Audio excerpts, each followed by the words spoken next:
How's it going, everybody? The video you are about to watch is with Charlie Bennett. Charlie is a personal friend of mine who I've known for nearly 30 years.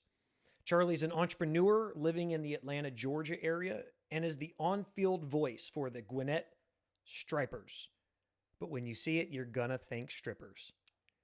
If you guys like what I'm doing here, give me a like, give me a subscribe, turn on the notifications so that when I post new video, new content, you'll get notified immediately.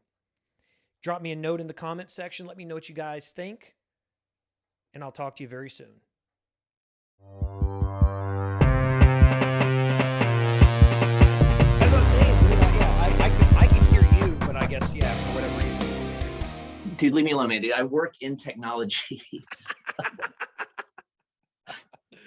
Man, look at that beautiful face, dude. I haven't seen you in so long. Dude, it's been a minute, man. I think, like, honestly, the last time I saw you, I mean, you had to have still been, we obviously were still in our teens. Was Yeah. that is a pretty accurate statement? Yeah, I mean, I stopped skating, inline skating, 99, 2000 is when I got tossed off the team. So yeah, we were kids, dude. Dude, I was about to say, man, like I skated, we did as like, it was like a family sport. Me and my little brother, older brother all got started like the late 80s and skated as a family. And then, my little brother decided he wanted to quit. My older brother decided he wanted to quit. And I was like, so I stuck with it. Brad Harper was like, hey, I'll let you travel around the country with me. So, 15 years old, my mom was like, yeah, sure. Travel around with these adults who I'm sure will take good care of you. Yeah. With your best interest in art. Yeah. Yeah. Nothing happened that I would dare not tell my mother. Well, man, dude, Charlie, dude, well, look, so much has changed, man. Like there's 1,000 different things that have occurred over like the last 20 years since. Oh, I mean, you're more or less kind of like in skating, but not in skating. Like you're there, but you're not. It's funny. So like I like I said, I got out of it shortly. I guess I did it as long as my friends did it. When Brad stopped skating and other people stopped skating and friends around the country. I think Terrence stopped skating. That I was like, man, I was like, well, I'm not the world team member, so why do I want to keep going? So it's a really kind of an expensive hobby to have if you're if you're not at the high level of traveling around the world in Europe and stuff like that. So I got out of it for a while.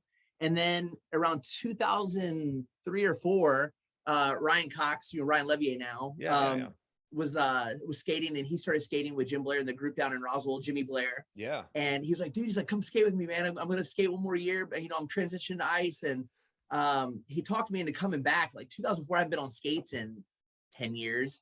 And so, he hooked me up with, shout out to John Elliott, hooked me up with a pair of skates. Brad Harper got me on some skates.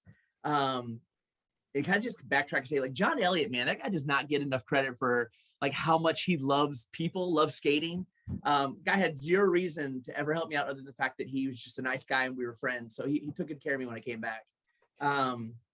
But yeah, I got on skates and I started skating. I was like, man, this is kind of fun. And then Ryan's like, yeah, dude, I'm out. I'm going to ice. And so Ryan quit. So there I am in spandex that don't fit me on skates that are too slow. And I'm just like, man. So I got back involved for a short period of time. And then shortly after about that time, got, back in with, just decided to get out of it and reconnected with, David still had his team Downing, still had team, which is who I grew up skating on. I came back to skate with Ryan one time and he bailed. So, shortly after, reconnected with David, skated for a couple more years for fun. And then they sold the rink and Derek retired, his dad retired. And so that was a good time for me to retire a second career that never took off. Yeah, well, that's I'm gonna go back to something that you said really quick. And the moment you brought up John Elliott's name, the moment you said that he threw you some skates and stuff like that, like obviously John has been involved in the sport for 30, 40 years, and he just loves the sport. Absolutely. He just loves everything about it, and he helps so many people. From obviously when Hyper was just going crazy and he was throwing sponsorships out there left and right, to now he's there, he's present, involved in the sport all day, every day. And I think you're exactly right, man. He does not get near enough credit. He's such a good guy from top to bottom, and we crack jokes all the time, ripping on each other's age and whatnot. And his birthday rolls around every year, and I swear the guy's pushing 70, but he says he's not. And He's got to be up there. I mean, he was running when, I mean, let's look, just to pick on John a little bit. I mean, yeah, John, chime in anytime, man. Like when you see this, and let us know how old you are, man. It's the mystery that we want to solve. Yeah, because I'll be 40 in 3 weeks. And so John was, when I was skating, John had to been in his late 20s, early 30s. I'm just kidding. You were gonna say in his 40s already? No, I'm man, if I had to guess, John's probably breaching maybe like early 50s. I think so. I think that's where he's at, because I believe he was when Chad was there. He was, I think he was about 20 years older than Chad. Yeah, and he's still probably in better shape than most 20-year-olds right now to this day and time. That guy's always in shape. Oh God, yeah. You see him; he's riding his bike and everything. I mean, but I guess that's that Southern California lifestyle. Yeah, and I think he's in. And correct me if I'm wrong. He might be in Tampa now. I know he was down there. I know his daughter is down in that area, so I'm not sure if he's in California or if he's back in. I didn't know that. I'll be honest. I did not know that one. John's a quiet guy, so I honestly did not know if he was in Florida. So I do believe, I knew he had family or something like that down there, but didn't know if he was living there as well. Yeah. So look, man, I want to talk about this. We get into I think you and I have very similar sensibilities. You and I have very similar way of thinking, that we'll call it fiscally conservative individuals. We like to pay less in taxes, things like that. But we're going to call, let's call a spade a spade. If Donald Trump says some stupid shit, you're going to call it out. Absolutely. There's no point in hiding the fact that Donald Trump says a lot of dumb stuff, but we seem to have some common friends, some common people that for whatever reason, number one, they can't tell us anything the good that Biden has done. And number two, they won't ever. Well, just the other day, kind of caught somebody in the middle of talking about women the exact way that they were accusing Trump of talking. Yeah, absolutely. It's the thing, with Donald Trump, and I got a couple guests in the office say they're going to jump on here in a minute and say, hey, all right. But during the election process, like during his Donald Trump, when he was elected, like I was anti Donald Trump, like up until the point in time that he wasn't. I just like deep down believed that somehow Hillary convinced him to run for president so she could win. Like that was my thought process. I was like, there's no way that this guy just is all of a sudden like wants to be president without an ulterior motive. And I was a huge Marco Rubio guy. Went and saw him talk. He disappointed me as they got close to the primaries. He jumped on the let's make fun of Trump bandwagon. And if you notice during that election process, every candidate that tried to personally attack Donald, and it started with Jeb Bush, who was also a huge disappointment. I expected so much more out of him when I heard he was running. He was a good governor. I think the people in Florida liked him.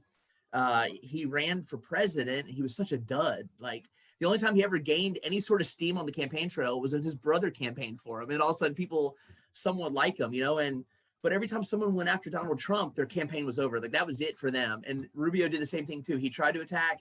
He went outside of his normal character, tried to attack Donald Trump's character, and next thing you know, Rubio was off the map. And then when it came down to like, here's Donald Trump, here's Hillary Clinton, like, who do you? I mean, obviously, I'm not voting for Hillary, so yeah. Donald Trump got my vote very hesitantly, and barring the things that he said, he somewhat impressed me the 4 years that he was president. Yeah. The things that he did, and it shocked me.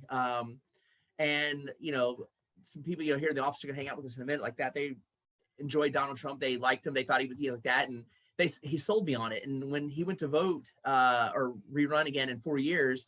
And it came down to him or a guy that's been in politics for 47 years and never done anything. Mm-hmm. And obviously we're going to go with what we know is going to work. Yeah. I had this, I started up a kind of a Sunday show, kind of live rant. And it's just literally me sitting here in front of the camera, talking shit like I used to do. And Something that I brought up, is that one of our guests right there?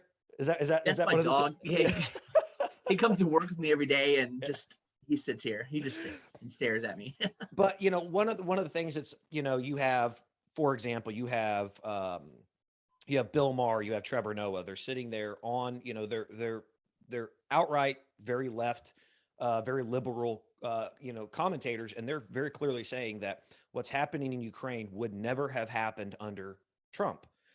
No, And and to hear Trevor Noah say that, like that's he huge. like to hear him come out and completely just like stick up for Donald Trump was a huge eye opener. That man, like, and I think, and to backtrack, I think Trump didn't lose the election to Joe Biden. He lost the election to people that were fed up with hearing him talk and they wanted something different, who Right. now regret actually probably casting a vote for something different. Right.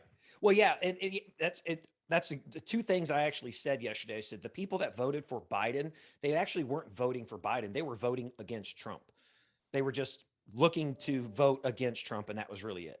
Yeah, absolutely. But the other thing was that it wasn't necessarily that you look at Biden or you look at Trump and you say, okay, Putin, is a friend of one or the other. It's the fact that Biden has a 50-year track record of doing absolutely nothing. He's not going to respond. Your track record of, I mean, like look at some of the things he's done throughout the year. He's got a fairly like segregated racist background as a politician, and everyone's like, well, Donald Trump's a racist, but look what this guy has done. And they're like, no, that was way back in his past. Well, yeah, well, that's it. It blows my mind that you literally have the guy who's president of the United States now is standing on the floor of Congress and he uses the N-word 3 times in one speech. But because, he's a new man, he's apologized for it. It's in the past, it's no big deal. But and he was a politician, he was a senator. But then you go back 30 years when Trump was a private citizen, had nothing to do with politics. He was just out there making his money.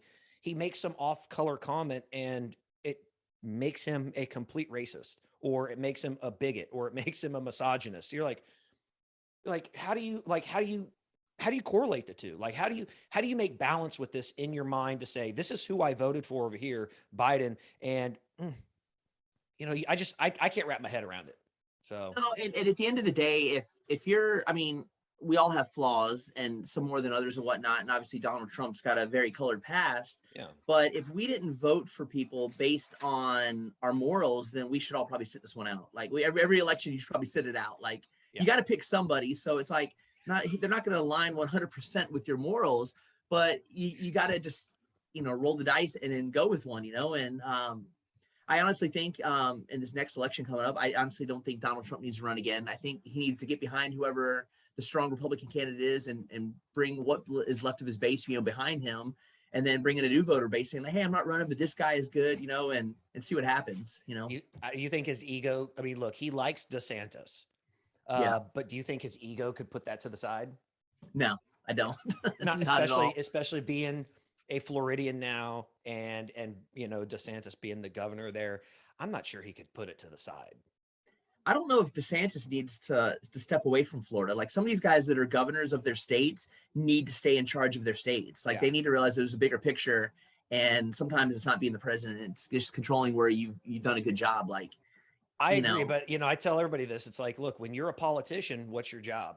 Your job's to get elected, and you want to get elected to the highest job possible. And if you have those aspirations, I agree with you. It's like, quite honestly, when Bush was governor here in Texas, I think he was probably one of the best governors we'd ever had, other than, I'll be honest, Ann Richard, who was a Democrat. I think Bush was an amazing governor here, and he probably should have stayed as the governor. Yeah, and Georgia's got a scary election coming up for our governor's race because, Brian Kemp caught a lot of heat. Anyone that was in charge of whoever they were leading during the pandemic is going to catch heat for the way things are handled. Yeah. But as far as Kemp went, and I can find the article and whatnot, but Georgia's economy was strong during the pandemic. He gave us the opportunity to stay open, to run our businesses, to keep moving, pushing forward. Georgia's counts weren't crazy high, but he made some remark back in, and it's amazing how only certain political parties are allowed to follow the science, like if you're a Republican and you're following the science, then you just lied to everybody. But if you're a Democrat and you follow the science, then you're intelligent. That's the way it's come across, because Kemp came out and said, hey, listen, we're going to start mandating this because I didn't realize this. And everyone's like, what do you mean you didn't realize it? And he's like, well, the CDC's here in Atlanta. I'm just following their guideline, you know? Yeah. And so now we head into this next governor's election, and he has a slight lead over Stacey Abrams, who's trying her attempt again, who, by the way, for 4 years has claimed that she was cheated out of her election. Again, you know, only one side's allowed to be cheated. The other side, if they feel like they've been cheated, then you're a conspiracy theorist, you know, and so it's going to be a tight race. You know, Georgia native who's been living in Texas, Herschel Walker back in Georgia, getting ready to run for senator. Yeah. And then everyone's like, well, how can you vote for Herschel? Because he's got no experience. And well, you guys voted for Raphael Warnock, and the guy was a pastor. You know? Yeah. Well, look, I mean, if you want to, everybody could take this. At some point, they had to start somewhere.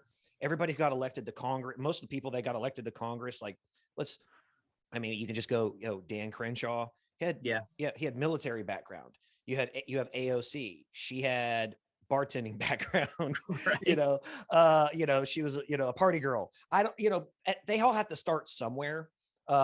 Look, you don't all go to a meteoric rise like Trump, have no experience whatsoever, and all of a sudden become the president of the United States, the most powerful, individual in the world.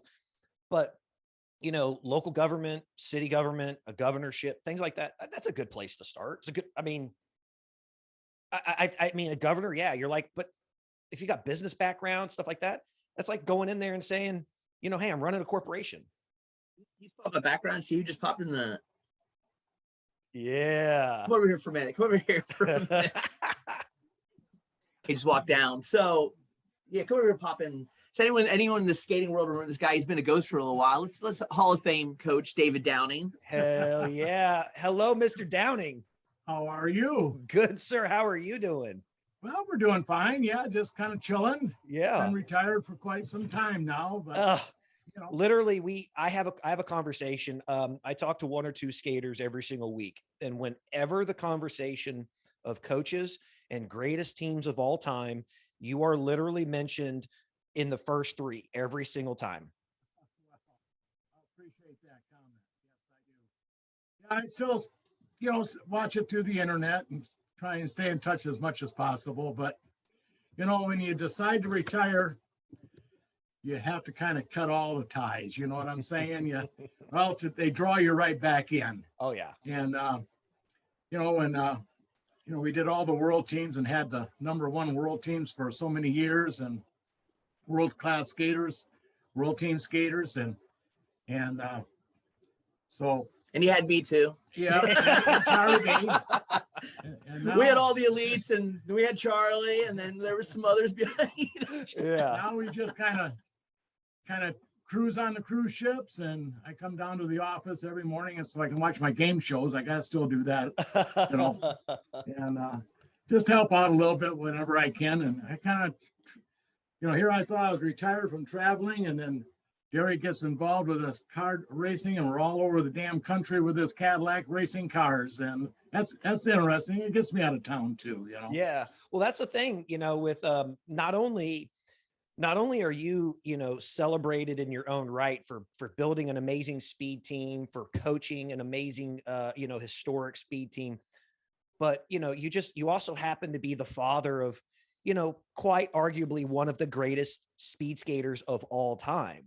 And now he's, involved in another sport and dominating that. He's always had that need for speed. It all started with a YZ80 motorcycle and went to Corvettes and M3s and M5s and, and then, from the skating. And so it's something that you have to have inside of you that you want to do it, Yeah. And, is that something that you instilled on him at a very early age, or did he kind of just come by it naturally? I'm sure a lot of it was there because, we were skaters my wife and I, in the artistic world, and with 19 national titles that we had, you kind of produce that thought into all the people and what it takes to get there. I can train anybody to be a world champion, but that person still has got to want to be that world champion. Yeah. So it takes two to tangle, but you got to push a little bit. You got to Yeah. push a little bit. Yeah. I think But coaching. I mean, I miss all, the old friends, Rob Dunn, I go back when, I remember his dad owned the rink, back when we were in Michigan. And of course, Paul Hedrick, Craig, we've been through a lot and a lot that you can't talk about.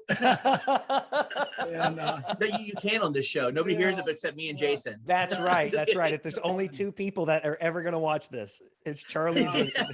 my good friend down in Florida, all those people. There's just a lot of past friends that you have memories forever. Yeah. But yeah, do I miss it? Yeah, there's times, sure, when I see that, we're not, in my eyes, doing a lot with the skaters that we used to do and to produce what we used to produce.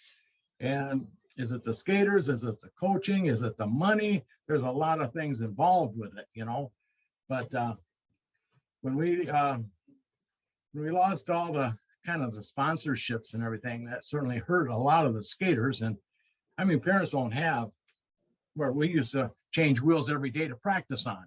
Mhm. Never race on old wheels, never train on old wheels. You gotta train on the equipment that, that's the best that you can have. And at $100 and some a pop for 6 wheels, yeah, I mean to tell you, without sponsorship, it takes a lot of dedication, a lot out of mom and dad's pocketbook,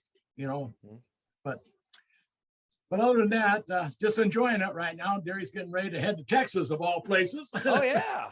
We're in Texas. You got a 3-for-1 special. Hey, Derek Downing, What's up, man. Mr. Husk? The great Derek Downing, man. Look I at don't you, know about all dude. that. The old Derek Downing. Now. No, dude, you look like the same exact way you do when you were like 20 years old, man. You have not changed a man. day. No. The spandex suck Yeah, it in. dude. Hey, little did the girls know back in the day we all wore Spanx, Right. wearing spandex, and now it's common thing. So keep it young, Jay. Dude, I mean, look literally. I'm sitting here looking at you guys, and I remember coming back from, I think, Argentina. And David, you were sitting right behind me. Derek, you were in front of me. And I'm literally in my mind right now, you guys do not look a bit different than back in 1997. You want to know why? Because we're all aging together. That's Yeah. why. That's the little thing. We're all aging together. If we go back 20 years, like, damn, you look old, man. But no, we're all aging together. No, man, you guys look great, man. Hey, but Not safe for yourself. oh man, look, hey, I'm more gray than you are, man.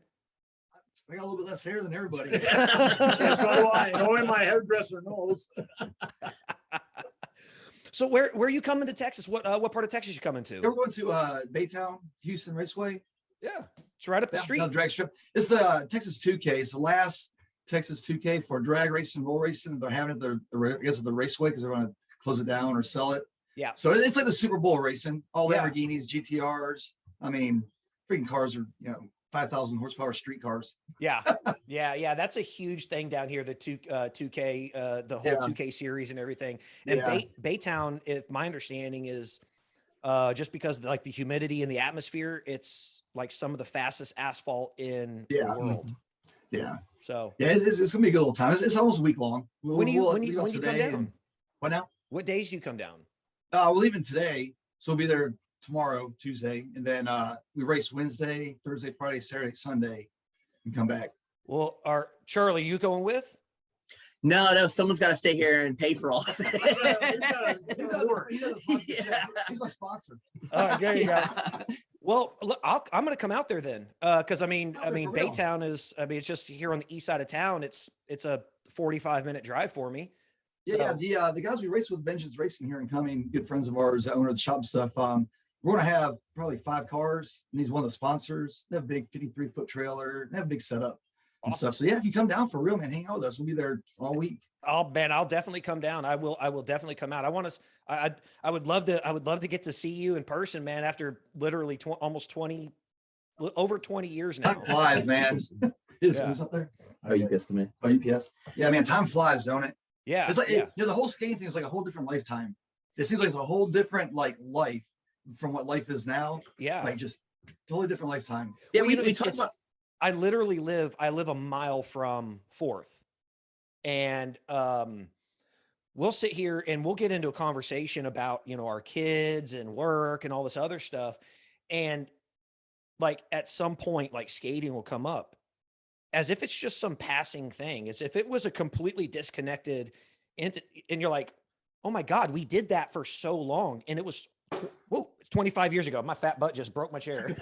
speaking of weight a little bit more than we used to.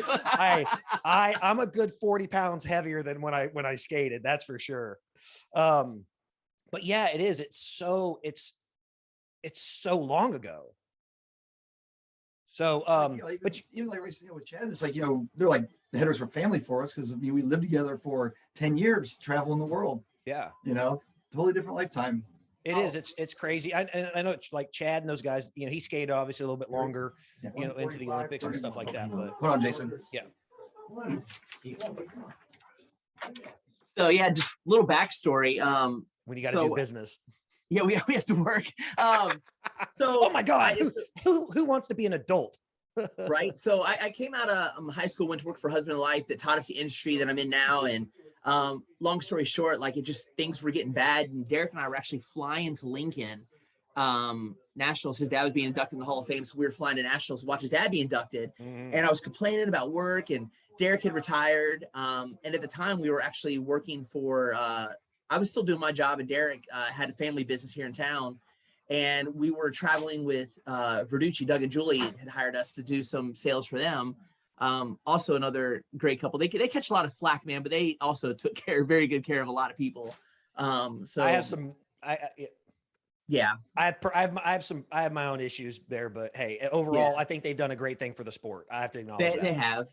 But yeah, we were flying to Nationals, and I was just talking about work and complaining. And Derek's like, "Well, man," he's like, "I just got retired from skating." He's like, "What's stopping you from doing your own business?" And I was like, "Well, man," I was like, "I can teach you how to do it." And so he and I, we came home from Nationals and left the company that I was at. And he and we started our own business doing it, and we import, broker and sell computer parts, all board level components and stuff.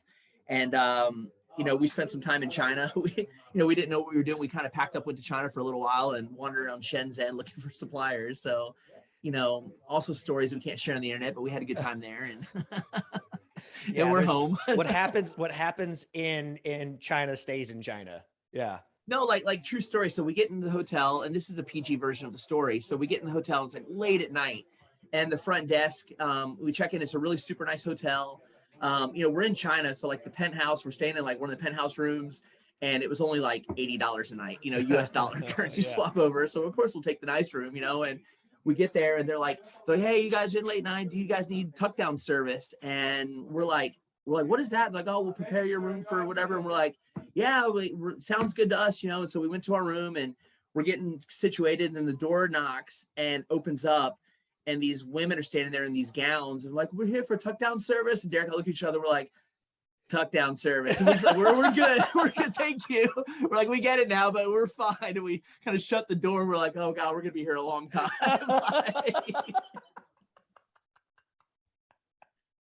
So, oh my God. That's, you know what? I'm glad we traveled with somebody with morals, or we could have gotten in a lot of trouble there. We behaved ourselves. Yeah. Hey, you know what? Yeah. Had I been there, we would have, it would have been tuck down service 24 hours a day. Right. Yeah. We wouldn't have, we're not in China to get business done now. We're just going to stay in a hotel room for tuck down service. Dude, it was interesting. We had a good time. And so Derek and I have been in business, doing our thing since 2004. And, his dad retired, moved to Florida, was living down in the Ocala area for a little while.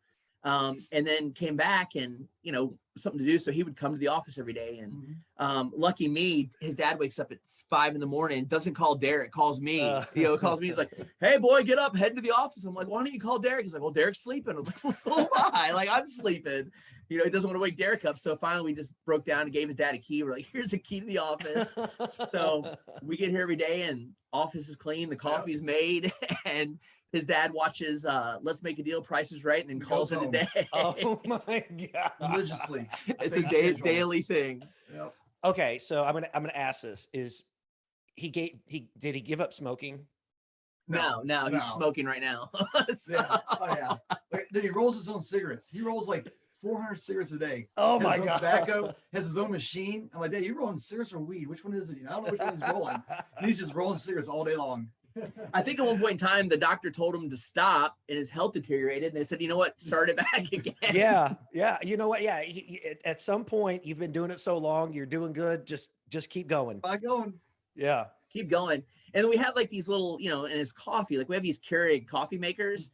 And I don't think they're built for David Downing use because we go through like 6 Keurigs a year because we burn the motors out with him making coffee, which is Gotta have the awesome. coffee. Gotta have so.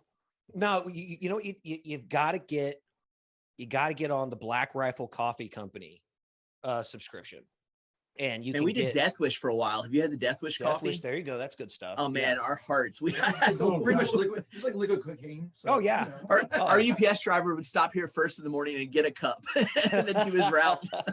And power him through the rest of the Oh, day. yeah, he'd be done by 2 p.m. Come here, come here, take. shaking. He's like, I'm getting ready to start my pickup. See, I've done all my deliveries. He's like, I just crashed. Can I take like a 20-minute nap? Now I look, I just like the Black Rifle stuff. Death Wish is good because they actually sell that at Target. You can get that at Target now, but Black Rifle coffee is I like because the one I drink is called Murdered Out. And of course every bag that they've got has like an AR or an AK on it or an M4 or Nice. something like that. So it's just like, I think they've got one that's got the Moab, the mother of all bombs on it and stuff Nice. like that. So I just like, I'm like, you know what? Hey, I'm gonna, I'm buying into this whole thing. I'm supporting violence all day, every day. Right. That's right. Is this an official sponsor of the show? Do we just give them their plug without No, realizing I'll it? be, hey, you know what? I'm laying it out there. I'm peppering it out there saying, hey guys, like I had to do back in the day when, when I sucked at skating, I kind of like, hey, John, you want to come sponsor? I need some free wheels. My parents are broke. I need something here. Come on. So just pepper it for him. Good times. Yeah. And we talked about, like, his dad was talking about skating earlier. Like I remember my first major sponsor, I got a Terminator bearing sponsor. Yeah. And we went to Vegas and it was my first race with him. I think like BJ Steckity was on team, Chad Smith, Rodney Green, Chad Bergelowski, stuff like that too, mhm. And I think it was actually Chad Smith is the one that helped me to get that sponsorship. And I remember getting my first check from him. It was like $500 a month, which these kids in skating out, they got a $500 check a month. I was like the low end, like I was embarrassed to tell people I got a $500 check. It's like at that point in time, you just lie about it. Like, no, they're just giving me equipment. You wanted to like Right. 500 wasn't a lot of money. Right. And then I got my first check, got home, went to deposit it, and it bounced. And Oh. Terminator went bankrupt. And I was like, God. Oh, that sucks. And there went Yeah, my I was sponsor. having to explain to somebody yesterday. I'd met somebody just sitting there having breakfast and got into the conversation and having to explain to somebody that back in my teens, mid to late teens, I was getting paid to skate more money than, like the average parent was making. Go to Worlds and win a medal and, get a check, or go here and win this event and get a check. I mean, I remember I did we did a US, it was a fill for EC Central. Beast. Yeah. Yeah. We did one of the World Cup races or whatever he did, the US skate race up in Pennsylvania.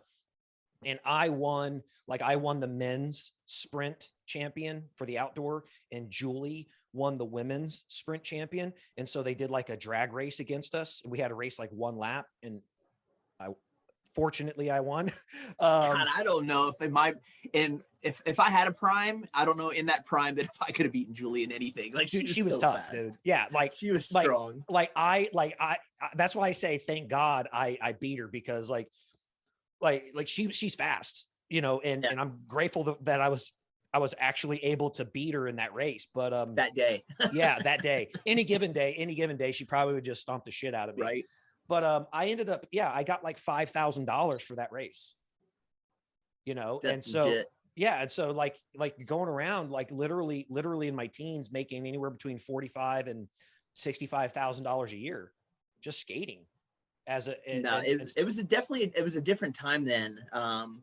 In general, as far as like that, like we just like I said, when Derek and I were working for Doug and Julie, we saw like, it was almost the decline, like when things started dropping off, like, cause we would go to skating events, and sell quite a bit of products, and then just, it slowly started, less and less and less, like that, and, then the custom boot makers, you always have, Jimmy Blair, who builds a phenomenal boot. Brad got into cycling, but David Simmons. So I think your custom Brad lives boot right makers around the corner from me. Brad and Ashley live, just to the north of me. Yeah. Brad's a good friend. I've known Brad for a long time. Like I said, when he started building boots, and I got on the work release program at school, I got Brad to sign off so I could leave school early. And I would just come to his house and hang out and just cut carbon and make bags, and had a very small knowledge of like how to build boots, and worked with him, and then got to travel with him. For some reason, my parents like entrusted Brad of all people to let me travel the country with. And I remember one time, like we went to my mom's poor minivan. My mom had this green Aerostar minivan, and we'd go to a meet. And we're like, Mom, we're taking your minivan, and so we took it. And one race down in Florida, it was me, Brad, Chad Smith, and there was a couple others. And we got down there, and we had all the supplies, and we came back and woke up the next morning. The car's in one piece, and my mom comes to the room just yelling about her van. I'm like, your van's in one piece. Like, what are you yelling at? And she goes, you left all the seats in Florida. Like, we took out like the benches to like put the equipment and stuff, left them in the hotel. And so the Holiday Inn in West Palm had to like freight all the interior seats of my mom's van back to Florida or back to Georgia. And I was like, oh my goodness. Oh, that's awesome, man. Well, yeah, at least if my mom always traveled with me. She refused to go. The only time she only went to, or I guess didn't go to, one event, and that was my first World Championships down in Colombia. And I wasn't even smart enough to pack enough underwear. We were there for like 3 weeks, and I packed like 2 pairs of underwear.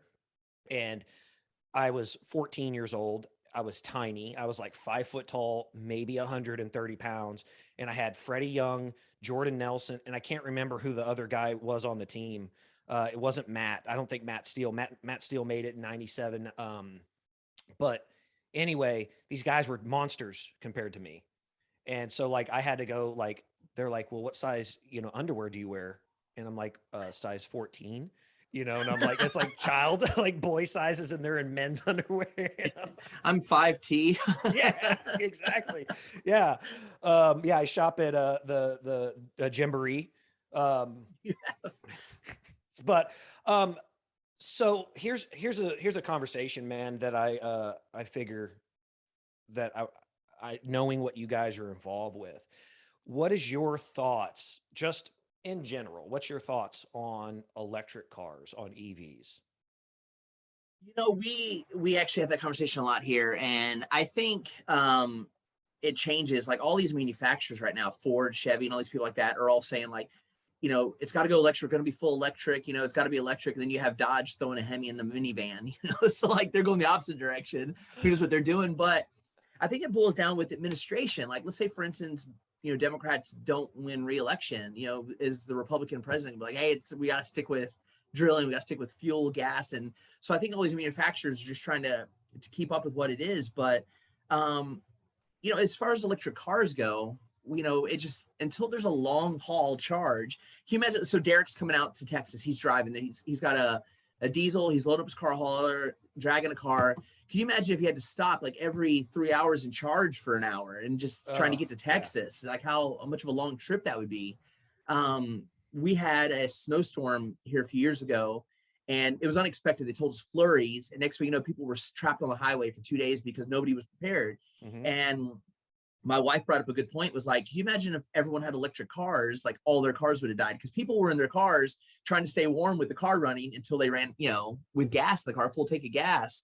Electric car, they would have, what do you do at that point in time? So I think we're heading there. I think it's different. Like if you're in China, like everything there is super close, but like, Georgia, I mean, everywhere we go, everywhere is like, hey, we'll be there in 30. I'll be there in 30. It doesn't matter where I'm going. It's a 30-minute drive. I'm going to Atlanta 30 minutes, going to the grocery store, it's be 30 minutes. It just, everything's spread out here. So I just couldn't comprehend the car aspect. Well, I mean, look, they're obviously going to become ubiquitous. I mean, look at Tesla. I mean, Elon Musk is going, Look, 90% of all of Tesla, SpaceX, and 90% of everything Elon does is directly tied in with the U.S. government. Mhm. It's directly associated with it. So it's going to become ubiquitous. I mean, we're going to have Teslas everywhere. But, yeah, like where you guys are at, there's here in Houston's massive. It's Yeah. land wise, it's the largest city in the country. And, suburbs are literally 100 miles from north to south and east to west. And your highways are always under construction. Yeah. Yeah. We came to the Texas shootout every year, and the same road, the same crane. I think 2 years in a row, the same crane was in the same spot. Like I marked it. I was like, this guy is still here. Which is, I'm going to tell you, it's an insane thing. Because I actually talked about this on my show last week. So obviously the roads out here are insane. They go everywhere. They're sprawling and all this other stuff. But two things, which shows no reason why roads should be under construction so much, is that we have this elevated section of road that goes through downtown. It's like a 5-mile section. It's called the Pierce Elevated. Goes right through downtown and winds through it. I-45. Back in the late 80s, early 90s, City of Houston wanted to redo this Pierce Elevated. In a 48-hour period, they tore the whole thing up, all the road surface, and put a whole new road surface down in 48 hours. The company, Williams Brother Construction, made a $25 million bonus on it for getting it done so fast. And then they paid it out to everybody in the company, everybody that was out there working. They bonused all that 25 million. It was done in 48 hours. A 5-mile section of road was done in 48 hours. Tore up and put back, right? So then around the city of Houston now, we have this massive loop. We have inside the city is what they consider where all the people, like the majority of true Houstonians live, is inside this loop. Like 2.5 million people live inside that, okay? Then we have a beltway goes round which there's about 5 million people live inside of this beltway, okay? Then there's another one that goes all like huge. It's 186 miles around. It's called the Grand Parkway. It's all a toll road all the way around, just one loop around the city, 186 miles. They built that in 3 years. 3 years flat. Insane. Yeah. All because it's going to be a toll road. It's going to be paid for. And the company that built it is Zachary, based out of San Antonio, that built it in conjunction with the Harris County Toll Road Authority. But the point is that they built that whole 186 miles along with the infrastructure, the drainage, overpasses, everything in a total of 3 years. And now they're adding on to it everywhere because where it goes through, it was all farmland that it went through. So there was no access roads. They did on ramps and off ramps going to specific, but there was no like feeder roads that went down the side of the highways. Well, now they're building, like out here where I live, they're building the clover leaf that goes around it. And the clover leaf they've been working on now for over a year, which is insane considering they built 186 miles in 3 years. In Atlanta is completely opposite. Like we have 485, 75, and 85 and 75 are the two major highways that people use to get in and out of Georgia. And then 400 is more of kind of like it's kind of the highway we love. It's kind of like a side highway. Mm-hmm. And so right where like 400 and everyone, they all hit one conjunction. And so too, it was like two highways and it backed up every day. Like if you were going to the airport or it was all Atlanta hitting one spot at the same time of day. And so they decided they were going to make like all the overpasses and bridges and whatnot. And so too, and then the way they do construction here is like they go through, they're like, all right, here's the main bridge.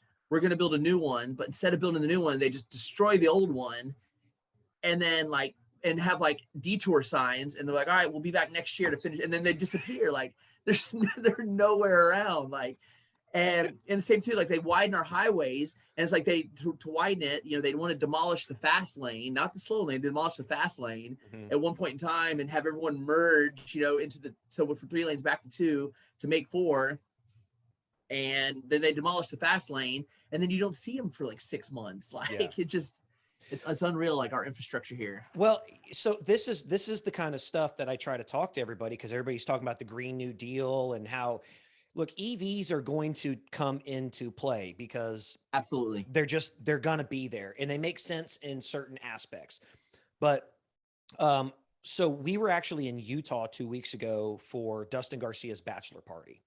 Nice. And one of the guys that came along with us is he's vice president of a big material manufacturing company, huge, like the second or third largest like material manufacturer in the world.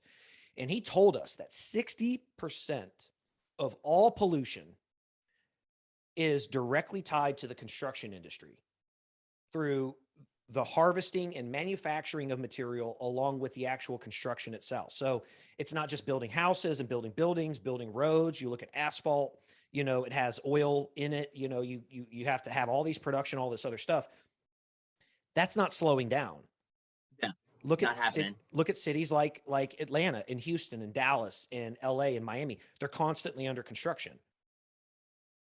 It's nonstop, man. And it just, and then Trump pulled us out of the Paris Agreement, and, the Paris Agreement is supposed to be like cutting down the world's pollutions, whatever. And the United States was already leading the way. Mm-hmm. And so Trump, I think he pulled out of the Paris deal, and someone correct us if we're wrong. I'm sure somebody will jump in and tell us that we're wrong regardless. But like we were leading the way on pollution reduction. And so it was all these other countries saying, all right, the US has to cut this way back, but we're going to continue what we're doing. Right. Well, yeah, that was the thing, is what he clearly said was that there's no reason we're already reducing our carbon footprint, but China and India, they're not. They're ramping it up. They're going to go bigger and bigger and bigger. And their justification is to say, well, hey, how did the United States pull themselves out of poverty after the Great, Depression? Was the Industrial Revolution. It was World War II. It was all of a sudden, manufacture, pollute. I get what they're saying, but at the same time, it's like well, look, Charlie, I think we all know this. What we hear, it's like we see this on the news. There is, for whatever reason, it seems like one side of the aisle has had a much better publicity department, where they've been able to push their message a lot better and have certain information get out there. And they're not telling the whole story, but they've just done a better job of pushing certain things and getting it out there to the American people. So they start thinking this way. They think, oh, well, Trump's a piece of shit for pulling us out of the Paris Accords. But they weren't telling the other side of the story that China and Russia and India, they're not going to agree in any way whatsoever to reduce their carbon footprint. Nope. As long as we keep doing our part and spending the money, then they're going to do what they want. And so that was the biggest thing, like during Trump's presidency, was like, and it was the same with NATO. Like there's a kid I went to high school with who was playing the other day going like, and apparently he knows some inside trader source that nobody else knew about how Trump was pulling us out of NATO and this like that. And that was his goal for a second term. And that's why we had to stop him or whatever. But like everything Trump did was like, hey, we don't mind being in the Paris Agreement, but do your part. Like, we don't mind being a part of NATO, but do your part. Like, we're not going to do it all. So when you guys want to make it fair for everybody, then we'll sit down at the table and listen to what you got to say. Yeah. And nobody in the world liked that. Well, it's the same thing that we experienced at the beginning of the pandemic, when we are the largest contributing country to the WHO. Yeah. And there was that's what he was claiming in the very beginning, is that some of the information that was coming out of the WHO was not being, completely forthright. And it's like, okay, well, we're the ones funding you. Like these other countries, we're literally giving 10 times, what these other countries are giving. We're giving 4 times what China gives, 5 times what Russia gives. It's like, hey, let's have some accountability across the board. If we're going to do our part, we're going to give you money, you guys do your part. And I think that's the other side of things. That's a government thing. Look, you're a business owner, so you understand how government works simply for the aspect of you own a business. It's very similar. Yeah, and that's where like my political affiliation lies. Like it's amazing how, just especially in today's like cycle, that if I vote Republican because it lines up with the way my business is going to run and what's best for small business owners. Mm-hmm. And it's not because I'm a diehard Trumpster and like Trump's the second coming of Christ. Like that was the most ridiculous thing ever. Like, we just we were, and people talk about Trump hats, and Trump shirts and whatever, and you never saw that before. And I remember shortly after Obama had won his election, I went down to a Atlanta Falcons game, which is down in Atlanta area, and these guys were out front. They had a giant, massive cart, and they had these Obama shirts and Obama hats. And jokingly, I walked over and asked if they had any like Joe Biden koozies, and they were like, "Who?" And I was like, "The vice president." And they're like, man, get out of here with that nonsense. Like, he's even black? And I'm like, I was like, well, you don't even know who the vice president is? They were just excited to be selling Obama shirts, and there's some Donald Trump. What did you watch The Apprentice? Here and there, I did. It depended on who his celebrity was. Right. Well, that's my point. I can say, I guess he was on The Apprentice. And I'll bring this up. Apparently, he was on The Apprentice for 14 seasons. Yeah. I didn't know that. And out of those 14 seasons, I might have watched 3 or 4 shows. I wasn't a huge follower of Donald Trump prior to him running or whatnot. That's why, like, when he ran, all I knew of him was that he was a friend of the Clintons. He used to be a Democrat, and he's was just, obviously about his bankruptcies in Atlantic City with this. Like, so I didn't know much about him as a politician. That's why I didn't support him. That's why I didn't think he was the best man for the job. And like I said, it was just I went into it with a very low bar with him. Like, when he got elected, the bar was very low, and he exceeded it as far as what he did as a president. And he spent I think we said the other day, we talked about Jen Psaki. I made a joke about her not getting enough credit as press secretary, trying to wake up every day explaining what's going on right now. And right. People wanted to chime in that oh, what about Trump's, what about that's always the answer, what about the other guy, and their press secretary, like, the economy was good, we weren't in any wars, and he defended lies for 4 years. Is what he had to do. Like, oh, Trump's a Russian agent. Well, no, he's not. Trump, no, he's not. He did. No, he did. So that's yeah, you think at this point that if there was even a shred of proof that Trump was a Russian agent, that he was best friends with Putin, like, for a fact that would be in the wide open right now. They would be bringing that out right now to kill any chance whatsoever for him to potentially run again.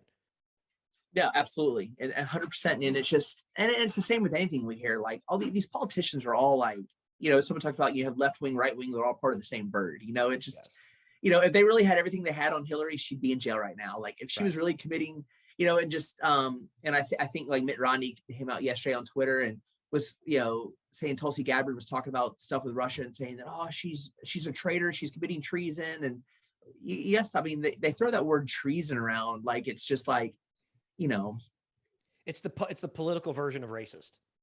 Yeah, you're committing treason. You're committing treason, and it's a political cycle too. Like, during Trump's presidency, it went from like Russia, when Russia didn't work, and all of a sudden it went to racism. Racism didn't work, so they had to go back to Russia. And every time they went to impeach him, they're like, we're going to impeach him because of this. Well, we couldn't prove that, so we're just going to impeach him on. Like, it was such a political circus, and they used impeachment as a political tool. And I honestly, I mean, they even, as much as like Mitch McConnell, like, I don't like the guy, it's time for him to go too, and they asked him about, will you guys impeach Joe Biden too? And he's like, he even just was kind of like, what's the purpose? Like, why? Like, they control the House, they control the Senate. Why would we going to waste time to do a trial that's not going to go anywhere anyway? You brought up Tulsi Gabbard there. I think if the Democrats have, and they want a serious chance at winning a re-election, they run her. I don't think they don't like her. They don't like the way she aligns, and she's reasonable. She's more moderate.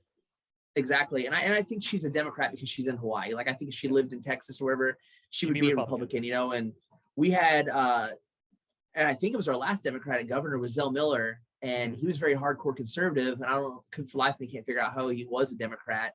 And so too, and I always thought, like, hey, if Zell Miller ever ran for president, like, he would be a Democrat I would vote for. Sure.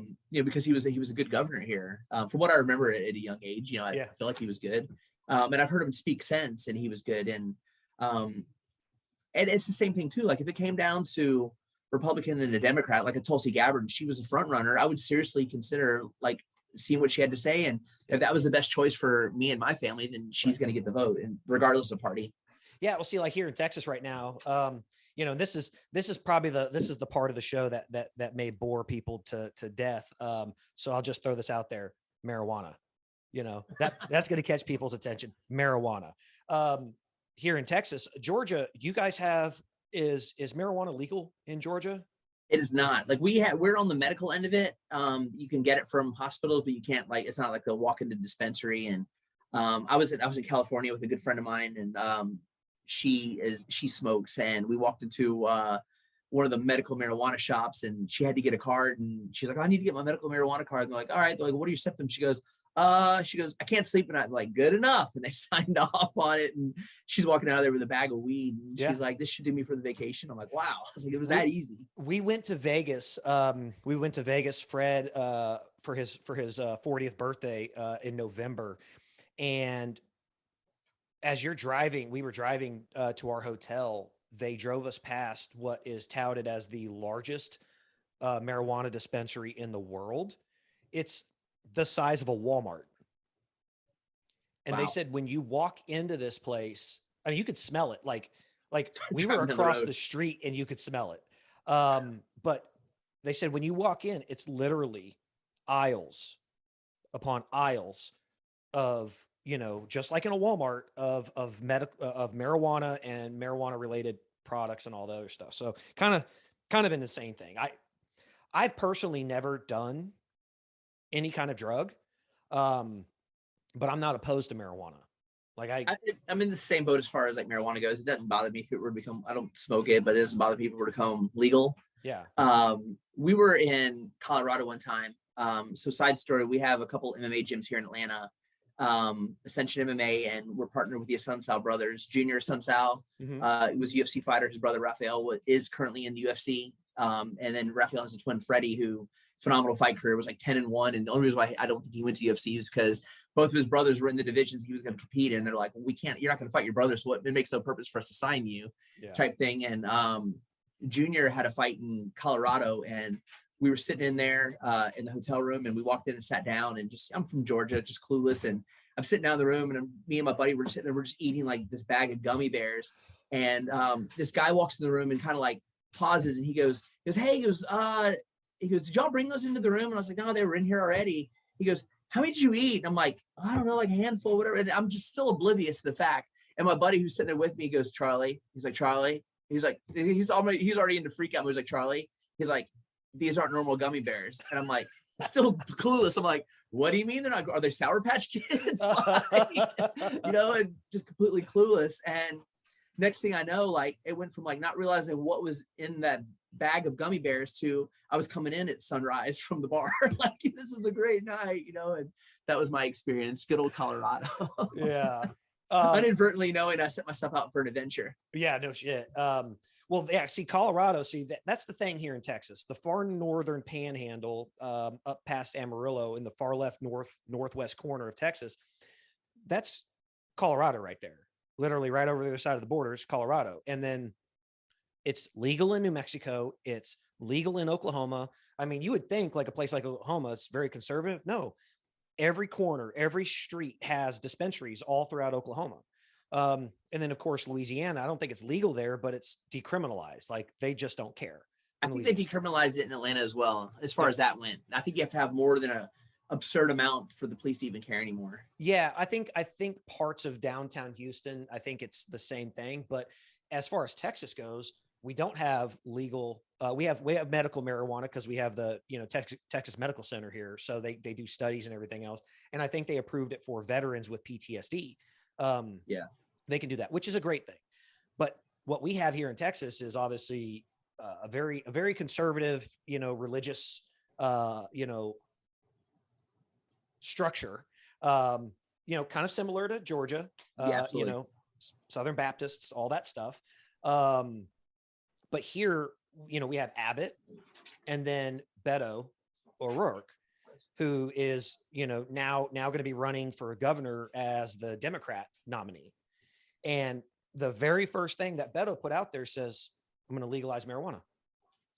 Yeah, that's the ace in the hole that I'm surprised that people like when Hillary, the thing, I think Hillary didn't think she was going to lose to Donald Trump. I think that was the thing, but I'm surprised going into these campaigns that there's not a candidate like leading the way with that. Like, I'm surprised that Trump's on the campaign trail saying like, hey, by the way, this is the one thing I'm going to tackle when I get in there, and he's going to steal those extra votes. That's a topic that somebody could come in, and that's like the ace in the hole. Like, oh yeah, by the way, if I'm elected, legalize marijuana, and they're going to grab a whole new voter base. Yeah. Well, I think, and that's, states like California, states like Colorado, they've kind of gotten around it because, obviously with it being illegal as a Schedule I drug at the federal level, it means you cannot bank that money. You can't bank that Correct. business. Yeah. So they have to have non-traditional, means of banking, possibly local banks that aren't tied into the federal, they can maybe like credit unions and things like that, where it's not necessarily your Bank of America, your Chase, things like that. I know that that's a big concern here in Texas. The other concern here in Texas is the fact that we have the cartels. And essentially legalizing marijuana here in Texas would essentially open up it would make a clear path for the cartels to essentially set up legal businesses here in Texas, to have farms, to, grow houses, dispensaries, things like that. Now, I don't even think that's something I've even never thought of. That's insane. That's a crazy thought. Yeah. Well, yeah. Cause I mean, I'll be honest. Through my dealings and stuff, I have associates, well, so to speak, that are in that world. And they're business-minded individuals, and that's what they're thinking about. They're thinking of, okay, if it does get legalized here, we have an absurd amount of cash, and we can legally start a corporation here in the state of Texas and open up and essentially, Cartel. Yeah, it's a cartel. Yeah. So I know that is a concern here in the state of Texas, but the other side of it is that, we do have a strong tie with the federal government being the second most populated state in the country, and a lot of other stuff is to say, okay, are we going to go against that grain? And with the Federal Reserve and the amount of money that we spend here in Texas, that's some of the other concerns. There is a bipartisan bill on the desk that from across Texas, with all the state House, the state Senate, ready to be signed. But Abbott has said over and over again, if it's presented to him, he will immediately veto it. And Beto has literally come right out and says, I'll sign it into law day one. And how close was their election last time? Beto ran for governor last time, didn't he? 4 years ago? It wasn't close at all. And then he tried to be, that was the same with Kamala. Like Beto barely was even going to run for president, or barely even wasn't even close to being governor. And the next, he's like trying to run for president. Like, right. Dude, you weren't even popular in your own state. You're not going to be popular in the other 49 as well. Well, here's Beto is the epitome. He's like Whoopi Goldberg. He is the epitome of cultural appropriation. Again, apparently only fair from one side. Yeah. Beto's name is Robert O'Rourke. He's Irish, but he's from San Antonio. So he changes his name, or uses the name Beto, so it sounds more Hispanic, to gain the Hispanic vote. He's a state representative from El Paso. I mean, that's the definition of cultural appropriation. I think just like Whoopi Goldberg, she wants to sit out here and cancel everybody and call everybody names. It's literally in her biography that her last name was Johnson. Her name was something Johnson, and her mom had her change her name so it sounded more Jewish, so she could get more work in California as an actor. I don't know where, I grew up thinking she was so funny, Sister Act and all those things like that. Yeah. And now I'm here on TV and I'm just like, man, I was like, why did I ever think she was funny? Well, you go back to it, and it's kind of the same thing as Trump. It's the same thing as Trump. It's like, look, you can appreciate this person when they're here, and then all of a sudden now they're in your life all day, every day. Like, hey, you watch Sister Act, or you watch, Ghost, stuff like that. And you're like, oh, actress, she's an entertainer. I have to see her, once a year. Now you see her on TV every single day, and she has to say shit, and she's going to rub people the wrong way. Her job right now is to have a talk show and draw ratings. Yeah, she's getting paid to say controversial shit so people will pay attention. I'll be honest. I mean, doing this, this is not my job. This is something I do for fun. It gives me an opportunity to talk to, people that I love and, people that I respect. But yeah, at the same time, you kind of want to have a conversation to say, okay, let's talk about shit that maybe other people won't talk about. That's out there. And so you kind of, I kind of look at it and I dismiss it a little bit, but anyway, yeah, hopefully they're going to legalize. I think if Abbott, look, I'll tell you, I think number one, I think we're going to have a Democrat governor, because there's a lot of Republicans, myself, someone like Fred, very disappointed with the way Abbott handled businesses and everything here in the state of Texas during the pandemic. Kind of the same way you guys were looking at Kemp. So I think that if if Beto comes in right away and he says, "Hey, I'm going to legalize marijuana," you got Houston, Dallas, Austin, San Antonio, all run by Democrats. They all went red. Every single city went red during the election. Blue. They went blue during the election. I don't think Abbott stands a chance if Beto runs on the platform of legalizing marijuana. No, and it's the same thing here too in Georgia with Abrams and Kemp, is that when Georgia changed their voting laws, which immediately Biden and Abrams came out and said, oh, they're the Jim Crow 2.0 and this whatever like that. And I was like, do you guys know who Jim Crow was? Y'all even look at the guy was a segregatist, like he segregated, and that's what he was all about. And like these voting laws in Georgia, it's actually so when Kemp when he beat Abrams 4 years ago, and we've instilled now new voting laws, it's now easier to vote in Georgia for everybody than it was when Kemp was elected. Mm-hmm. So if Kemp was trying to cheat the election, wouldn't he make it harder for people to vote? And he's made it easier. But when the voting laws happened, Abrams and Biden came out and called it Jim Crow 2.0 and whatever, and Major League Baseball came in and yanked the All-Star game out of Atlanta. And then all of a sudden, all these jobs are like, whoa, you just cost like a lot of revenue. And all of a sudden, Stacey Abrams is like, no, I don't think Major League Baseball should have pulled the game. She had to backtrack real quick to save face. Yeah. But it's going to be an interesting election here in Georgia. Well, I think the problem I have with some of the voting and the way they try to phrase it is to say they're correlating poverty with racism, and they're essentially saying that only Black people are poor, which is not true. I think proportionately there is the issue, but what you're talking about is like, for example, someone made the comment about, I was talking to somebody and they said, is it realistically, if you're in a rural area, it's harder to get to the DMV to get a driver's license to go vote versus living in an urban area. You can walk right down the street. I had a relation to this was the fact that, when I needed to go renew my passport, I had to have my birth certificate. In order to get my birth certificate, I had to have my driver's license. I had to go down to the DMV. Thank God, obviously, I was already on record. I had my driver's license since I was 16. So I had to renew my driver's license, wait for that to come in, just so I could send it off to get my birth certificate, wait for that to come in so I could send copies of both of them off to get my passport. So there is a difficult process to go through to have to get some of these IDs. And what, the argument is that some of these poorer people, not, defined by race or the color of their skin, poorer people don't have access to those documents. They may have never went and got a driver's license, but in every single state, they issue state IDs. You don't have to have a driver's license. They'll issue a state ID. All you have to do is show proof of residency.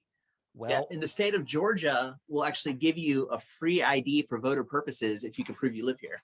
Right. I think the only downside about that is that if you get into that, and again, I'm only playing devil's advocate here. You get into that demographic, that lower income demographic, more than likely they're renting.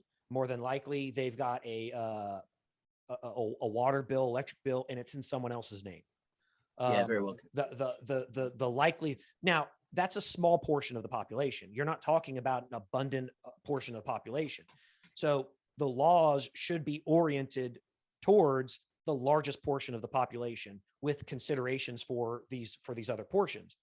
But that's the problem I have with the way people frame these voter laws, is to say that because you're poor, you're automatically one skin color, and therefore it's racist.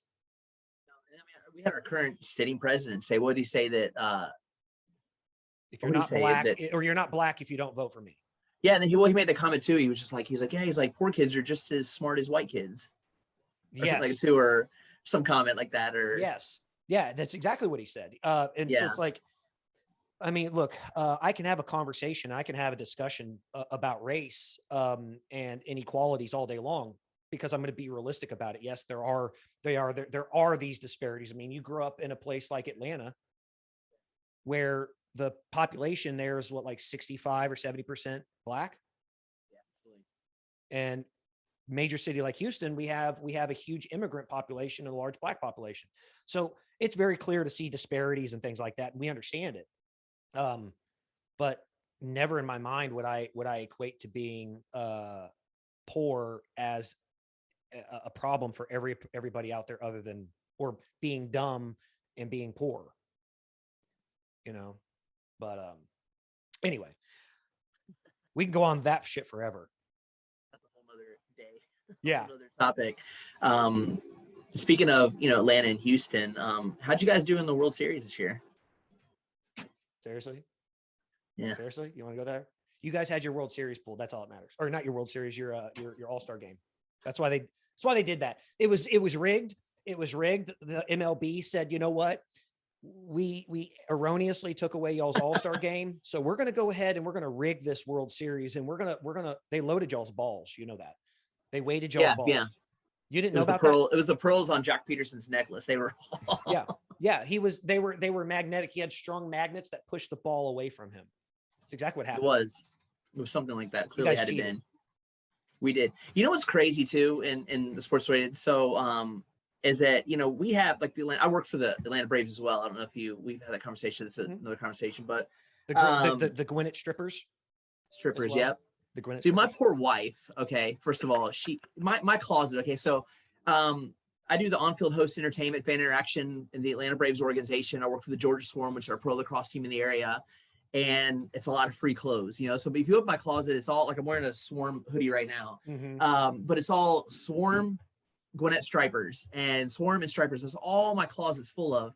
And my poor wife will and there's this one guy at Home Depot every time, but she'll wear Gwinnett Stripers as for two, and she into Home Depot with carrying her child, and the guy goes, "Look, here's the stripper lady," at the top of his lungs every time, and she just forgets that she's wearing that shirt, and she's so agitated to the point in time where she's like, wishes I would quit just so she could throw all those clothes away.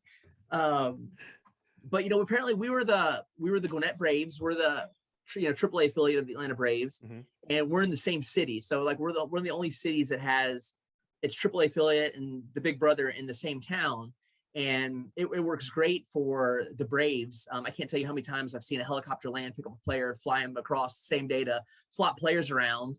And the Braves mastered it last year. They were phenomenal with their pitching rotation. And so they would have a guy like Max Fried would pitch, and then they would send him down to AAA, and they would bring some guys up for the bullpen, and they would rotate players off the roster back and forth to keep players fresh. And I think that was pure genius. Yeah. I don't know if other teams do it, but it's when you're in the same city, you notice it. But the Braves had Ronald Acuna, who I think is probably one of the best players in baseball right now. We're 500 going into the All-Star break. Acuna's kept us at 500. Goes out with an ACL injury, completely tears his ACL, done for the year. The Braves think we're done.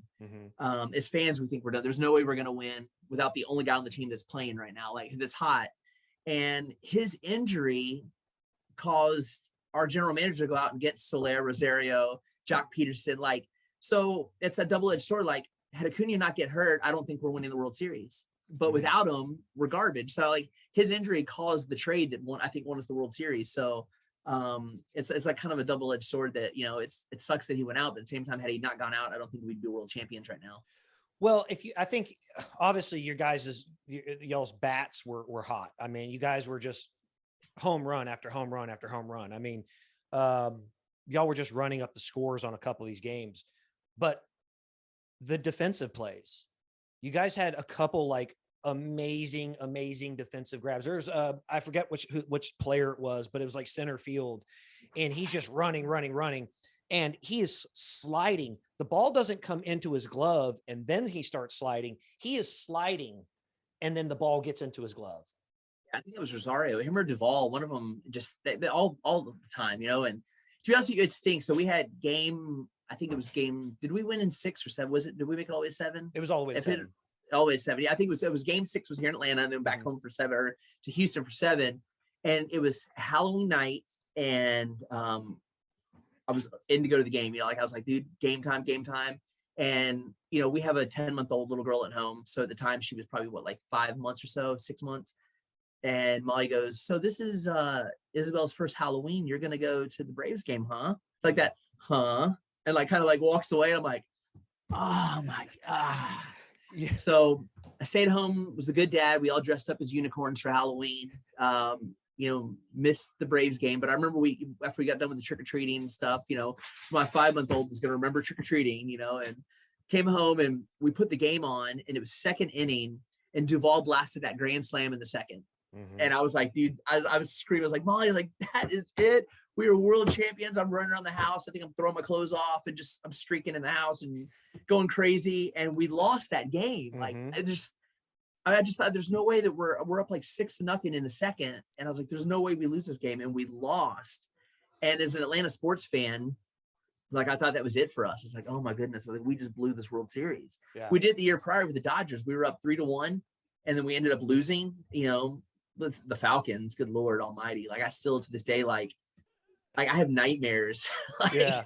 that 28-3 blown lead, and What's really funny is I was down in Florida a couple weeks ago, and I was sitting next to a couple from Boston. I was at the bar ordering some food, and a couple from Boston was sitting right next to me, and they had come to Houston to watch. They specifically came down to watch the Patriots when they played the Falcons and everything. And it was they were of course they were happy, but they were just like, man, we don't know how they blew that. The whole time they were like, we don't know how they blew that lead. So as a Falcons fan, I've got this. This is what happened. Okay, in my mind, this is what happened. This is why we lost that game.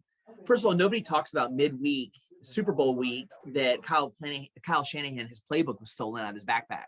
Like, nobody talks about that. Like, you remember that Wednesday, like the playbook got stolen and then miraculously was returned like a day later. Someone found it, brought it back, which is irrelevant. But lo and behold, like the Falcons, like all we have to do is we have to run the ball. We just run the ball. We run out the clock. Game's over. Like, yeah. we won the game. And Shanahan's calling these ridiculous plays. Matt Ryan has already done interviews where he was told not to audible during these plays, that Shanahan was going to bring it home for us. So he was told not to do anything different, regardless of coverage. And so we blow that game. The next year, Shanahan goes to San Francisco, and lo and behold, Belichick's like, hey, here's a quarterback. Yeah. Yeah. Yeah, that's what I'm going with. I'm going to die on that sword. You kind of look at it and say, yeah, where did it all go? I agree with you. Speaking of, the team that, I'm going to ride on you guys right now, just because, you guys embarrassed us in the World Series. How about that quarterback that embarrassed you guys in that Super Bowl, deciding to come back? And I already posted on Facebook. I was like, it shows you that life's like, it's bad if Tom Brady can't retire in Biden's economy. Like if Tom Brady's home retired and he's going out to get some gas, or he's going to the store and he's like, man, I don't think I can afford to retire.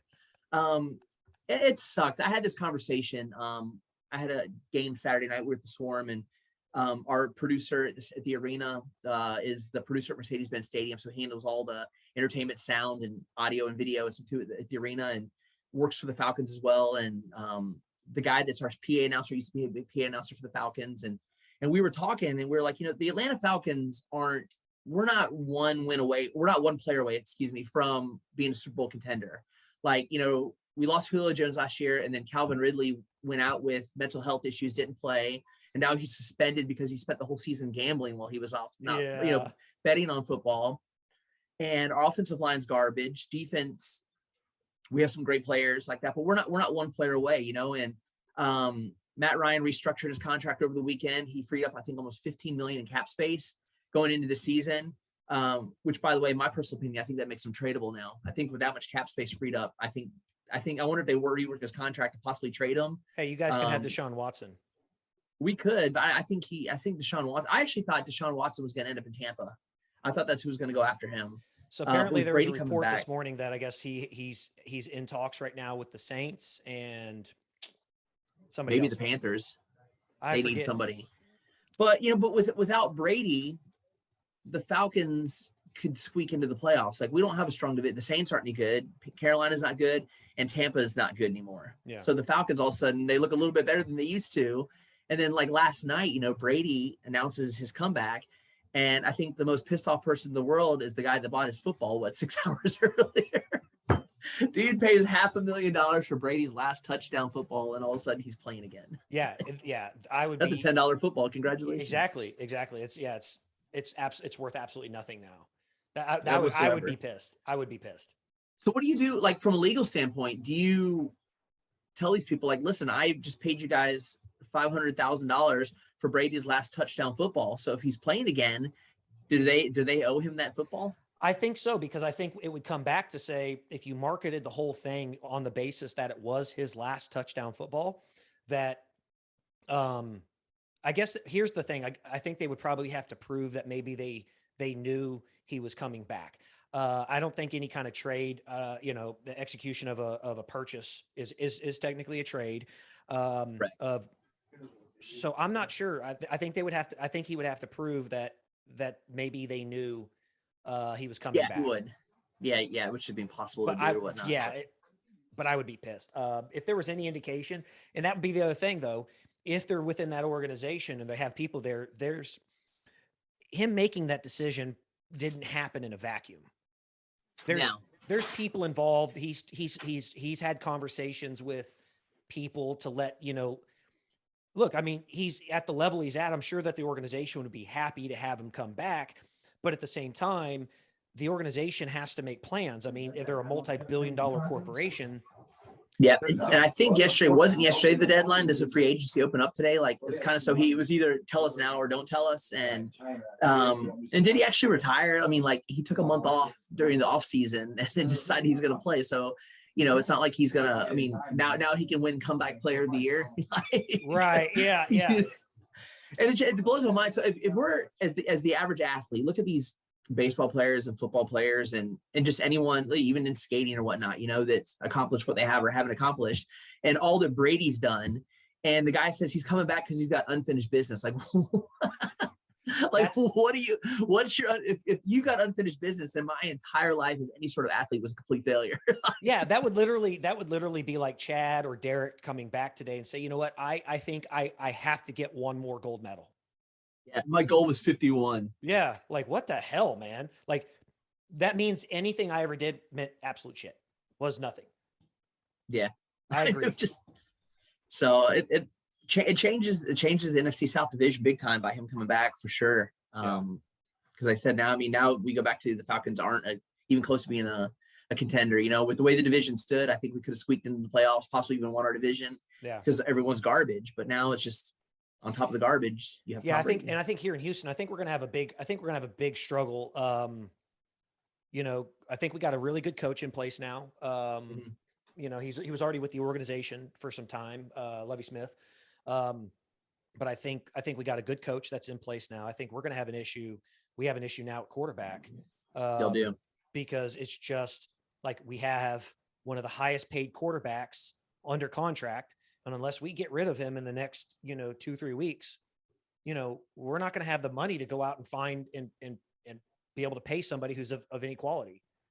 Yeah. And that's where the Falcons are at with, we're at with Matt Ryan. We have no room for anything whatsoever, and you can do a trade-off. The thing with Matt Ryan's going to be like a Matthew Stafford. I think the guy can win a Super Bowl. I think he's a Super Bowl winning quarterback, hands down. You put him with a team that's, the Texans, you guys are a couple players away from being Super Bowl contenders. Denver was too, that's what they went out and got Russell Wilson. And I think, Matt Ryan goes to another team and he carries a team to a Super Bowl. Mm-hmm. I think that's why you saw Aaron Rodgers re-sign with Green Bay. Like, Green Bay knows what they're going to have with Aaron Rodgers. They're going to get into the playoffs with them. They're probably going to lose, but they're going to have a winning season and the fans are going to be happy. If Aaron Rodgers goes to any other team and doesn't win a Super Bowl, then that trade was a fail. It was an absolute fail. And I don't think Aaron Rodgers is that quarterback anymore to do that, but with Green Bay, he is, Absolutely. With Green Bay, there's a chance he's going to be in the Super Bowl, and Green Bay's happy knowing that they have a chance every year with him. Yeah, well, I mean, they're more or less Green Bay is more or less the Yankees of the NFL, because the team doesn't actually make money unless they make the playoffs. Being that they are, for them, they're owned by the fans. The individuals of the individual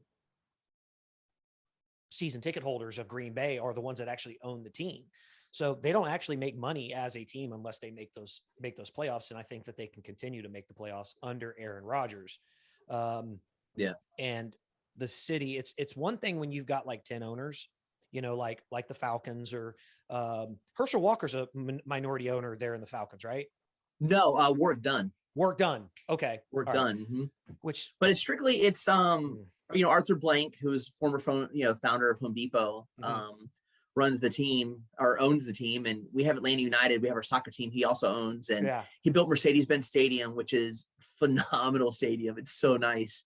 Atlanta United sold out yesterday. I think they still hold the record for largest MLS crowd, like over 74,000 people or whatnot. Wow. Atlanta United games are insane too, because they have the supporters section. And so when they open the gates, you know, fans are come in like that, but these people are at a local pub and they have a marching band, and every game you can go to this pub and you can march to the stadium, and the band, they got their drum line. So the entire game, the drum line's going and the crowds are going crazy. I mean, the entire Atlanta United game, and it's a full 90 minutes of nonstop energy. With Atlanta United. And then, you know, the Sunday the Falcons play, and, you know, we're not the home team because nobody cares about the Falcons. Everyone's walking around, the stands are empty. And they tried to do that, like Green Bay, where the players own, you know, they own the team. You know, everyone has the PSL, you own your seat. And it didn't work out. Like, I think I'll have to find the number, but they almost bankrupted out the PSL last year because everyone did it on a loan. And when the Falcons suck, nobody wants to keep paying for that one. So everyone bailed on their loan and quit paying for it. So the stadium's empty. Yeah. I mean, the Texans the same way. I mean, we've got the PSLs, and then you got to pay for your season tickets and your yearly fees and all that stuff.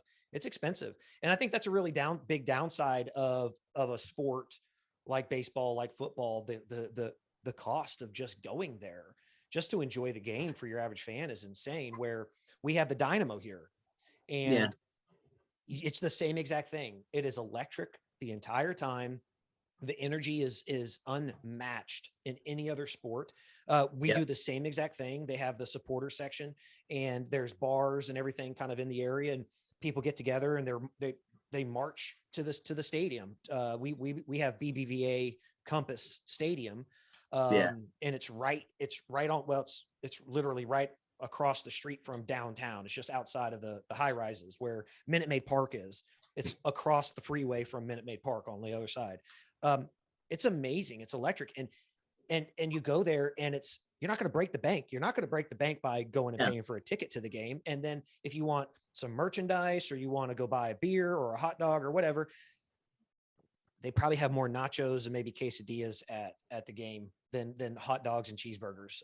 Absolutely. So, but it's an amazing environment that I think that owners of football teams and baseball teams, you got to pull your heads out of your asses and realize why soccer is such a powerhouse around the world, and you don't have to break everybody. Now, and Arthur Blank, even with Falcons games, this is what we do, because he owns the arena, set the food prices, and he advertises that a family of four can come to a Falcons game or Atlanta United game. A family of four can eat for $8 per person, so it's like $32, and you get hot dog, drinks, and, you know, whatever it is, and it's crazy cheap. And then he has stations, so it's free refills on your drinks all around Mercedes-Benz Stadium. So they have drink fountains. So if you buy your drink, you can walk out and refill it all day long for free. Now, I'm gonna put this out there. I'm sure there's some partnership with Coca-Cola. Absolutely. I doubt you have any Pepsi products anywhere near. No, not a chance. Yeah. Not a chance. But yeah, I agree. I mean, but look, here in Houston, you can get bottled Pepsi if you want, but the dispensaries are they're all Coke products, everything like that. It's Minute Maid, because it is Minute Maid Park. So obviously, we have, so if you go in like downtown Atlanta, we have Centennial Olympic Park, where they had the big park set up for the Olympics and stuff.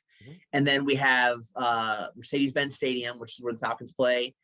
Phillips Arena right next door, actually State Farm now arena, is where the Hawks play, our basketball team. And then you have the park, and then you have World of Coke and the Georgia Aquarium. And the other Home Depot founder, Bernie Marcus, like, you have the two teams. Like, one of us gave us the Falcons, the other one built us a massive aquarium. And then you have World of Coke right next to it. So it's kind of, Atlanta's kind of like a fun spot if you got something to do. Yeah, but you guys, you didn't mention, like, literally one of the most important people out there was Ted Turner. So, Ted Turner no longer owns the Braves. I guess I forgot who owns the media now. But this is what stinks. So back to baseball. So we had the Gwinnett Braves, and that was our team, you know, and people didn't realize that Gwinnett Braves were even there, like type thing. It was like one of the things that, you know, they have a decent little turnout. But like the radio stations were giving away Gwinnett Braves tickets, you want Braves tickets, and people were showing up at the Atlanta Braves on days there weren't even games, like, and they're like, oh, we got tickets, and they're like, there's not even a game today. They're like, you're supposed to be in Gwinnett. And they're like, where are we going? And so they voted to change the name, and they had this big contest where the fans could vote. And, you know, and AAA names are always crazy. That was like kind of like a quirky name. Yeah. And so it was the Gwinnett Big Mouse, like the Big Mouth Bass, since we have Lake Lanier here. It was going to be like the Sweet Teas or something like that too, since we're in the South. The Gwinnett Buttons, because Gwinnett Button is who founded the city. Okay. Or Button Gwinnett, whatever his name was. And so too, and they ended up ultimately being the Big Mouse. And they sent it to Atlanta for the sign off. And someone in corporate office thought that, oh, you know, Ted Turner's like the mouth of the South. We call the team the Big Mouse. We're going to be making fun of him, and he's not going to like it. His feelings are going to get hurt. So somebody up the corporate ladder said, let's just go with Stripers. And they signed off on it and sent it back. And so we were supposed to have been the Gwinnett Big Mouse, and ended up being the Stripers, which, you know how that goes again. Yeah. Back to that conversation. We're the strippers everywhere we go. I don't look at a single post you ever make and don't say strippers in my head. Every time. We have a ECL like hockey league, you know, like minor league hockey, and it's the Gwinnett Gladiators, and they're right down the street from us in the same arena that the Georgia Swarm play in, and they have the Gladiator girls, so they have like the cheerleaders that dance and we're like that. And we were in a production meeting one time. I said, man, I was like, maybe we should have like, and I started to say like Gwinnett Striper girls, and I stopped. I was like, I'm not even, never mind, just ignore that thought. There's no way we're gonna have the Striper girls. Just a random poll pops up and everything, and it just comes in and welcome your Gwinnett Striper girls. And yeah, just they stopped that one. I just mid production meeting, I was like, you know, I'm not even gonna finish that thought because that's gonna go south in every family oriented way. Oh, absolutely, absolutely. Well, look, Charlie, man, I know it's getting close to lunchtime there. I know you got to get to work, man, but man, I want to say thank you. I want to thank you so much for taking the time to come on here, man. People out there, where can we find more information about Derek? What he's doing with the car racing, all that stuff. I'm going to say the biggest thing with Derek is going to be Facebook page, social media. If you guys check out like Vengeance Racing on Facebook, they'll post his updates as far as racing goes. But just keep up with his Facebook page and you'll be able to see his updates on racing. You can see over the corner right there, that's his plaque of trophies. Like he's built the wall shrine. Like yeah. Derek's like, here's all my trophies. And I'm like, yeah, but I work for the Georgia Swarm. I gotta stick on the wall. And he's so too. And that's what Derek says over there. He goes, that's the most expensive hobby wall he's ever had in his entire life. Yeah, I was gonna say, yeah. And he went from skating for 20 years and spending all the money to that right there. That's big money back there. Yeah, Dad's complaining about $100 wheels. He has no clue about the car stuff. Yeah, right. I was gonna say, I mean, parents can't afford $100 wheels. They should buy a $1,000 drag tire. Yeah, $1,000 motors, shit like that. Yeah, I was gonna say you're probably driving around in a $200,000 car. Oh yeah, more than my damn house. It was so Jason, true story. So I have my Corvette, and I sold it. The baby came and sold it. My wife got to buy her the car she wanted for the baby. I know, being the good husband that I was. But when I had the Corvette, I had it here at the office one day, and I wasn't going to race. Like, I had no desire to race and get involved in it. Derek's tried to talk me into it, and Vengeance tried to talk me into it. And I had a game one day, like a day game out in the stadium. So whenever I have a game for baseball, I just kind of dip out for the day, go to the stadium. And my wife's texting me going like, what are you doing to the car? And I'm like, what are you talking about? She's like, Derek's posted on Facebook and blah, blah, blah, blah. I looked on it. Derek took my car to Vengeance Racing and started having work done on it. Like I got it back with like a tune, exhaust, like all this stuff done. And it was like down the rabbit hole. Like I went with that car and it was loud. The problem is that had I have kept it with the baby, it would have never been driven because when you cranked it, like all the, in the garage, you cold cranked it in the morning. Yeah, all the pictures would fall off the wall. It was crazy loud, and our neighbors hate us. Mm-hmm. So we ended up getting rid of it, but yeah, I'm not driving my Corvette right now. I had to take it to the shop. Somebody kind of smacked the side of it. So it's like a tire rub kind of thing on the side of my car. So I got to take it in the shop, but it does the same thing. I go and cold start it in the morning and all of my stuff in my kitchen, this starts rattling on their side. I love it. Just definitely wasn't. And I even Googled, like, before I got rid of it, I was like Googling, do they make car seats for Corvettes? It's like, Of course they do. I was like trying to figure it out. I tried talking him into it, but Well, look, we talk, Forth and I talk about it all the time. His father or his grandfather was the owner of Tupperware, and he had this amazing Corvette. And my dad had a Corvette, had a 94 LT4 ZR1 Corvette. And we would ride in the back. There's no trunk in those cars. no. We would literally crawl into the back at 7, 8 years old and sit in the back. There's no car seat. Dude, 97 years old. So funny story. I had an That's older awesome. Corvette back in the day, and I was driving, and Ryan Cox and I were really, really good friends, and we would go. We were dating two girls that were friends, and so we were like, "We'll come pick you up," and I put Ryan and his date in the trunk of the Corvette, and that's how we went out to dinner. Like, Oh yeah, that's awesome. That's in the awesome. back.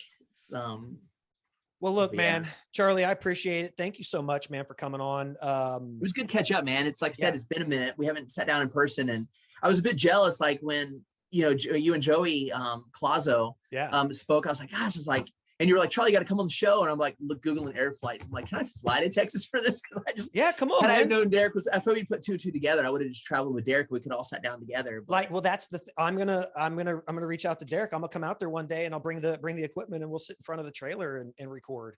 Or hell, if he wants to come here man, look, hey, you can come here to the studio and we can record an episode here in the studio, or I'll come out to you. And I think that'd be great. We'll sit in front of the trailer. We'll bring up a couple chairs. Come on out. It'd be a good time. yeah, since it'll be a good since time. nobody watches this, his phone number is. And I never answer. Give him a call. His phone number.